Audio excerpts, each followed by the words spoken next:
تداول نشطاء على مواقع التواصل الاجتماعي تصريحات لرئيس الاستخبارات السعودية الأسبق الأمير تركي الفيصل عن علاقة المملكة وحركة المقاومة الإسلامية حماس وكواليس العلاقات غير الجيدة، الأمر الذي أثار تفاعلا.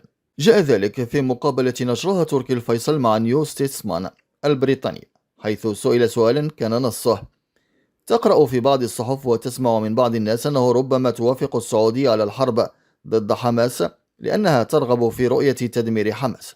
ليرد الأمير قائلا: بالطبع لم تكن لدينا علاقات جيدة مع حماس، خاصة بعد بعض المواقف التي اتخذوها عندما حاولنا التوسط بينهم وبين السلطة الفلسطينية عام 2006.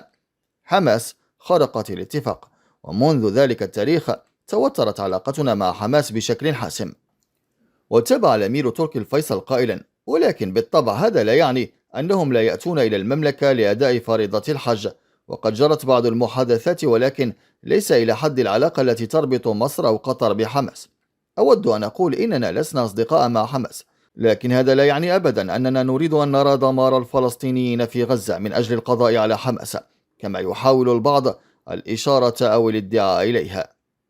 وأضاف: نؤكد وتؤكد جميع بياناتنا على ضرورة إنهاء الحرب وخلق طريق واضح نحو الدولة الفلسطينية وإعادة الإعمار. وسئل الأمير عما تريده السعودية من الولايات المتحدة، فرد: نريد التوصل إلى اتفاق أكثر استدامة مع الأمريكيين يعطينا تأكيدات بأن تقف أمريكا معنا عندما نكون بحاجة إليها، كما نريد اتفاقا مع أمريكا في شأن تطوير معرفتنا النووية السلمية لنتمكن من تطوير مواردنا الطبيعية ومواردنا المتعلقة بالطاقة. وقد شدد رئيس الاستخبارات العامة السابق والسفير السعودي السابق في واشنطن ولندن الأمير تركي الفيصل على أن إحلال سلام في قطاع غزة ضروري لمنع تمدد لأي نزاع لئلا يصبح حربا موسعة، وقال إن الحاجة إلى تحقيق سلام واستقرار إقليمي مهمة جدا حتى تتمكن السعودية من تحقيق التنمية الصناعية والاجتماعية والتكنولوجية التي تنطوي عليها رؤية 2030. في 8 أكتوبر عام 1997 صنفت وزارة الخارجية الأمريكية حماس كمنظمة إرهابية أجنبية بموجب المادة 219